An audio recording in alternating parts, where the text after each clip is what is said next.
Bonjour et bienvenue à cette nouvelle vidéo de la chaîne Vinoscopie, une chaîne de vulgarisation scientifique autour du monde du vin pour ceux qui ont soif de connaissances.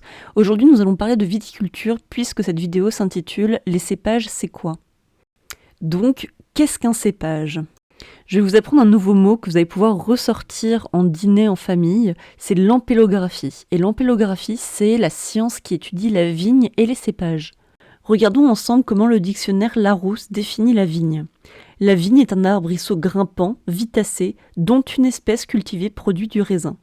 Et la définition du cépage, c'est que le cépage est une variété de vigne et de raisin considérée sous le rapport de ses caractéristiques. Je vous ai mis la classification scientifique de la vigne, mais ce qu'il faut savoir, c'est qu'on appelle la vigne que l'on cultive pour faire du raisin Vitis vinifera. Vitis vinifera est le groupe de vignes que l'on retrouve en Europe. En Amérique, on retrouve Vitis riparia, Vitis ripestris, et en Asie, on retrouve Vitis amurensis. C'est dans la famille Vitis vinifera, donc des vignes européennes, que l'on retrouve les cépages. Donc par exemple le pinot noir, le cabernet sauvignon, le cabernet franc, le sémillon, le chardonnay et plein d'autres. On les différencie principalement par leur couleur, donc par exemple si c'est un cépage rouge ou si c'est un cépage blanc, mais on peut retrouver aussi des cépages gris par exemple. Et leur couleur est principalement causée par un groupe de molécules que l'on appelle les polyphénols, mais je vous en parle plus en détail dans une autre vidéo qui s'intitule « Les composés du raisin », que je vous invite à aller regarder. Donc comme vous l'avez compris, il y a plusieurs familles de vignes, que ce soit en Amérique, en Europe ou en Asie. En Europe, on compte une variété de vignes, en Asie, il y en a entre 35 et 40, en Amérique, entre 20 et 25, pour un total de 60 à 70 familles de vignes. Et dans la famille de vignes originaire d'Europe, Vitis vinifera, on y retrouve 6000 à 8000 cépages. Et de ces cépages, l'OIV estime qu'il n'y en a que 1500 qui sont réellement cultivés aujourd'hui. Et moins de 100 cépages couvrent 80% du vignoble mondial.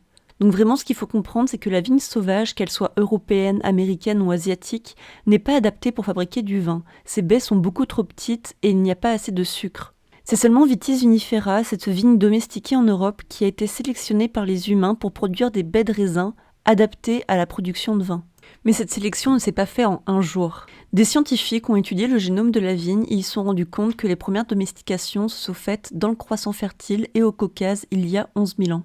Puis les populations sont déplacées à travers l'Europe en apportant les vignes avec eux.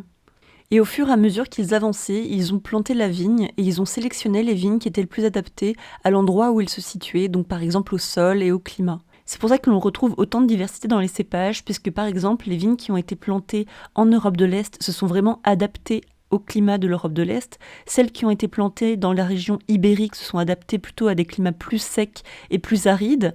Et ceux qui ont été plantés en Europe de l'Ouest, comme par exemple en France et en Allemagne, se sont adaptés au climat de l'Europe de l'Ouest.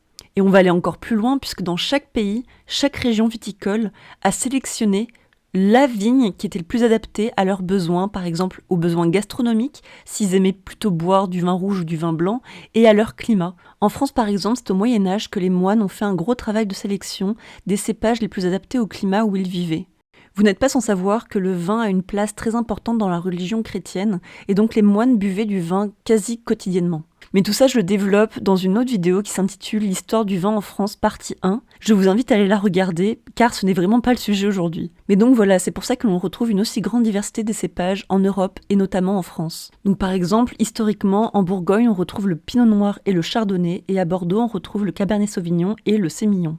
Et avec la mondialisation, ces cépages ont été exportés dans les pays du Nouveau Monde. C'est pour ça que vous pouvez trouver par exemple du cépage Cabernet Sauvignon ou du Chardonnay en Amérique, en Afrique du Sud ou en Australie. C'est pour leur capacité d'adaptation et leurs caractéristiques organoleptiques comme par exemple les arômes variétaux qu'ils produisent qu'ils ont réussi à conquérir le monde entier. Et je vous ai fait 2 vidéos à ce sujet, une vidéo qui regroupe tous les cépages rouges à connaître et une vidéo qui regroupe tous les cépages blancs à connaître. Je vous invite, si vous avez du temps, à aller les regarder. Et maintenant, je vais vous donner un exemple des différents arômes variétaux que l'on peut retrouver entre 2 cépages. Pour ceux qui n'ont pas vu ma vidéo, les arômes c'est quoi ? Je vous rappelle que les arômes variétaux, ce sont les arômes que l'on retrouve naturellement dans la baie de raisin. Donc par exemple pour le Cabernet Sauvignon, un cépage qui est originaire de la région de Bordeaux, les arômes variétaux qu'on lui confère sont par exemple des arômes de fruits noirs comme la groseille, la cerise noire ou la prune, mais également des arômes un peu plus végétales comme par exemple le poivron vert ou l'herbe fraîche.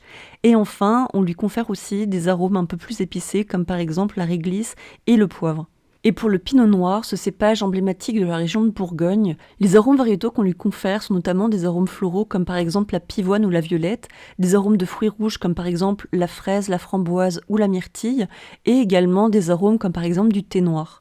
Pour résumer, on peut voir les cépages et leur diversité comme les chiens et la diversité des races que l'on peut trouver dans le monde. Il y a des races de chiens qui sont connues pour leurs caractéristiques comme par exemple le lévrier qui est reconnu pour courir très vite, le golden retriever qui est connu pour être doux et facile à accepter dans une famille avec des enfants, et des races comme le beagle qui sont plutôt connues pour la chasse à courre. Les cépages, c'est exactement la même chose, mais ils ont été sélectionnés pour leurs caractéristiques organoleptiques, donc les arômes variétaux qu'ils produisent, ou sinon leur capacité à s'adapter à des climats chauds et secs, ou plutôt humides et froids. Et si vous voulez approfondir vos connaissances autour du monde du vin, je vous invite à aller voir ces vidéos suivantes, comme par exemple c'est quoi l'ancien monde et le nouveau monde, c'est quoi le climat, la vidéo sur les cépages rouges à connaître, la vidéo sur les cépages blancs à connaître, et la vidéo sur les arômes du vin. Je vous invite également à vous abonner et à me suivre sur Instagram. Merci pour votre attention et à bientôt pour une nouvelle vidéo.